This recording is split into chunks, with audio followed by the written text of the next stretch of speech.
Assalamualaikum warahmatullahi wabarakatuh. Kami dari kelompok 3 ingin mempresentasikan terkait penjelasan Work Design and Measurement serta Ergonomic and Human Factor beserta studi kasus yang ada. Sebelumnya, perkenalkan, saya Yulina Kusuma dengan NPM 250508060. Saya Fuad Naufal Yazgur, NPM 250508071. Saya Imratul Raihana Zulfa dengan NPM 2505080007. Saya Nizrina Ibrisa Firdaus dengan NPM 25050800078.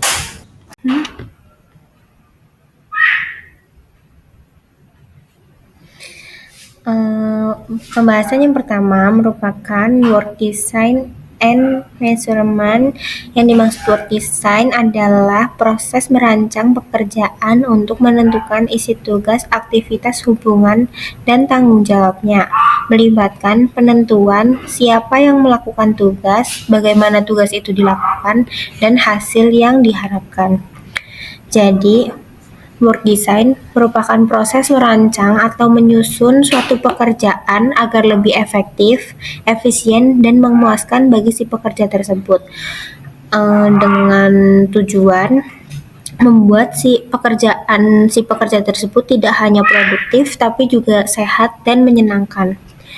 Yang kedua merupakan measurement adalah pengukuran, yaitu proses membandingkan suatu besaran dan atau atribut suatu objek dengan besaran lain yang sejenis yang telah ditetapkan sebagai standar atau satuan. Jadi work measurement adalah teknik untuk mengukur berapa waktu, usaha, dan sumber daya yang dibutuhkan untuk menyelesaikan suatu tugas si pekerja tersebut. Work measurement ini sering digunakan untuk menetapkan standar waktu kerja yang realistis, seperti metode time study atau mengamati dan mencatat waktu yang dihabiskan si pekerja tersebut.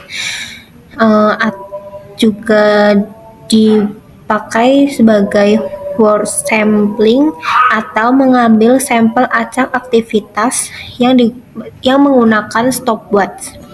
Tujuannya yaitu memastikan pekerjaan dilakukan dengan efisien dan menghindari pemborosan waktu serta membantu dalam perencanaan gaji atau produksi. Hubungan antara work design and measurement yaitu mereka berdua memiliki hubungan yang sangat penting dalam siklus perbaikan keberlanjutan dan untuk memastikan keseimbangan antara kebutuhan organisasi dan karyawan. Keduanya bekerja sama untuk menciptakan lingkungan kerja yang optimal bagi produktivitas dan kepuasan si karyawan tersebut. Jadi, work design merupakan dua yang saling terkait dan saling mendukung dalam manajemen pekerjaan. Work design itu bisa disebut sebagai fondasi untuk merancang bagaimana pekerjaan tersebut dilakukan, seperti struktur tugas atau alat yang digunakan di dalam pekerjaan tersebut. Sedangkan work measurement itu mengukur hasil desain tersebut. Misalnya, apakah waktu yang dibutuhkan sesuai dengan si pekerja tersebut atau perlu disesuaikan kembali. Jika measurement menunjukkan bahwa desain pekerjaan terlalu rumit atau sulit dan bahkan memakan banyak waktu, maka work design bisa diperbaiki atau menyederhanakan langkah-langkah untuk menambah pelatihan si pekerja tersebut. Selanjutnya ada ergonomic and human factor. Ergonomik adalah ilmu yang mempelajari interaksi antara manusia dengan sistem kerja yang meliputi mesin, peralatan, dan lingkungan. Maksudnya adalah ilmu ini mempelajari cara untuk mendesain lingkungan kerja, alat, sistem agar sesuai dengan kemampuan serta keterbatasan tubuh manusia. Yang kedua ada human factor. Human factor adalah studi tentang bagaimana manusia berinteraksi dengan berbagai aspek dunia sekitar mereka, khususnya di tempat kerja. Maksudnya adalah human factor, bidang ini lebih luas untuk mempelajari bagaimana manusia berinteraksi dengan sistem, mesin, atau lingkungan sekitarnya. Yang ketiga itu keterkaitan antara ergonomic and human factor. Ergonomic and human factor sebagai bidang penelitian dan praktek yang berkaitan dengan desain dan analisis peralatan beserta kelengkapan yang sesuai dengan tubuh manusia dan kemampuan kognitifnya. Ergonomi sering dianggap sebagai bagian dari faktor manusia atau human factor karena keduanya fokus pada manusia dalam sistem. Ergonomi lebih spesifik pada aspek fisik dan anatomi, sedangkan human factor mencakup unsur psikologi dan kognitif. Keduanya saling melengkapi. Ergonomi membantu desain fisik yang nyaman, sementara human factor memastikan sistem mudah digunakan dan aman secara keseluruhan. Bidang pengetahuan ini mencakup kontribusi dari antropometri, statistika, psikologi, fisiologi, biomekanika, desain industri, desain grafis, riset operasional, dan disiplin lainnya. Secara keseluruhan, kontribusi ini menjadikan ergonomi dan human factor lebih kuat karena mereka menggabungkan pengetahuan fisik, mental, dan teknis. Mereka bekerja sama untuk memahami manusia dalam konteks kerja, desain, dan sistem agar segala sesuatu lebih aman, nyaman, dan efisien. Yang terakhir, area pengetahuan ergonomic and human factor terdiri dari physical ergonomic yang memiliki arti studi tentang respon tubuh manusia terhadap tuntutan kerja fisik dan fisiologis untuk merancang pekerjaan, peralatan, dan tempat kerja yang sesuai dengan pengguna. Yang kedua, cognitive ergonomic adalah cabang ergonomi yang mempelajari proses mental manusia seperti persepsi, memori, dan penalaran untuk mengoptimalkan interaksi dengan sistem kerja dan produk. Yang ketiga, organisasional ergonomik adalah ilmu yang berfokus pada optimalisasi sistem untuk organisasi yang mencakup struktur, kebijakan, dan proses untuk menciptakan lingkungan kerja yang lebih aman, efisien, dan produktif. Selanjutnya ada studi kasus. Studi kasusnya yaitu berdasarkan penelitian yang dilakukan oleh Miswar Sigit tahun 2025, PT Solusi Bangun Indonesia mengalami penurunan produktivitas kerja sehingga hasil produksi tidak mencapai target. Perusahaan ini memiliki aktivitas utama mengelas atau welding dan merakit atau assembling dengan durasi rata-rata 3-4 jam tanpa ada rotasi. Kondisi ini diperburuk oleh beberapa faktor, yaitu mesin produksi yang sering rusak, tingginya jumlah pekerja yang tidak masuk kerja karena sakit, serta seringnya terjadi kecelakaan ringan atau insiden nyaris celaka atau near miss. Berbagai insiden ini jelas mengindikasikan bahwa penerapan prinsip dasar keselamatan dan kesehatan kerja belum berjalan optimal atau belum sepenuhnya dipenuhi. Lalu penyelesaian studi kasus tersebut dilakukan dengan 2 tahap.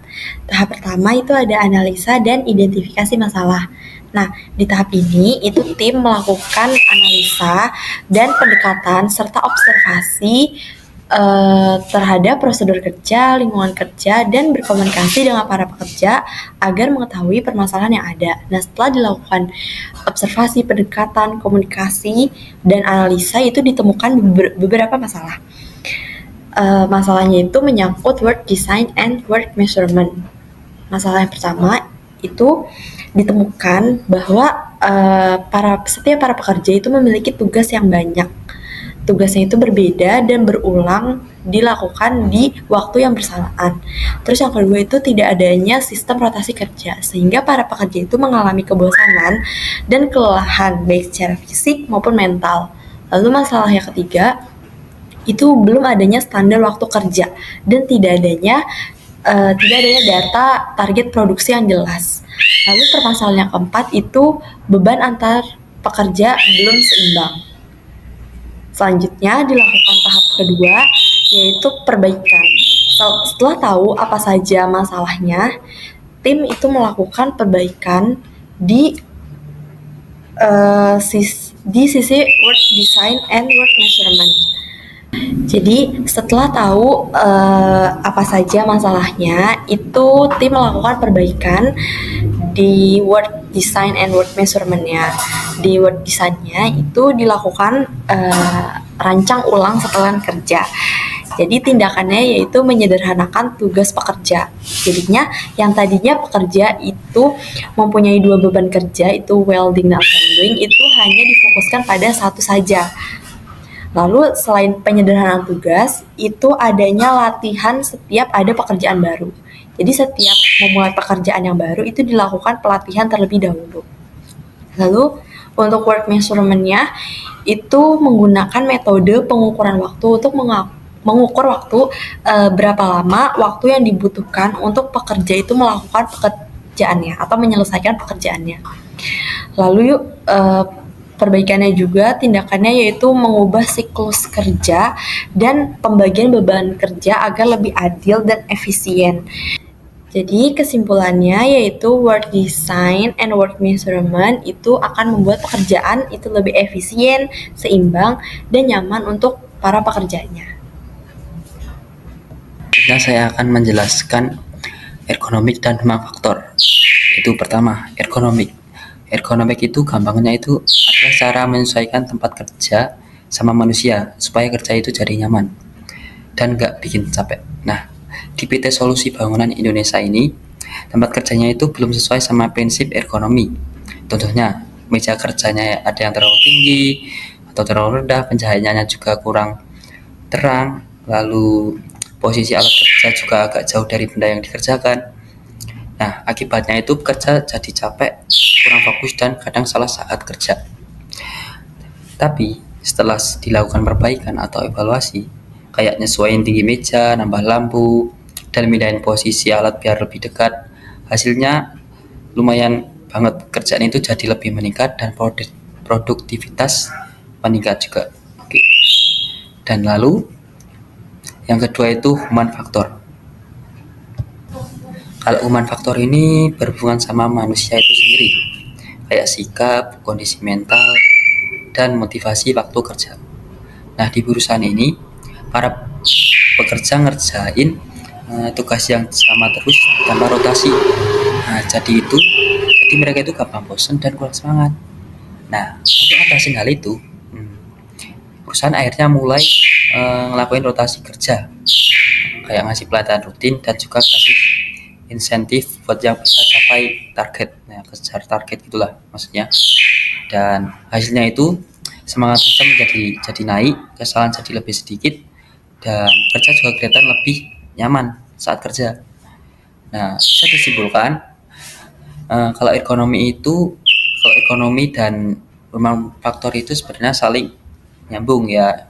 Kalau di tempat kerja itu udah nyaman dan manusia di dalamnya termotivasi, otomatis hasil kerja juga bakal jauh lebih baik.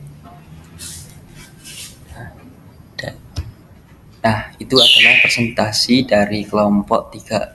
Sekian dan terima kasih. Bila ada kesalahan, mohon maaf. Terima kasih. Dan wassalamualaikum warahmatullahi wabarakatuh.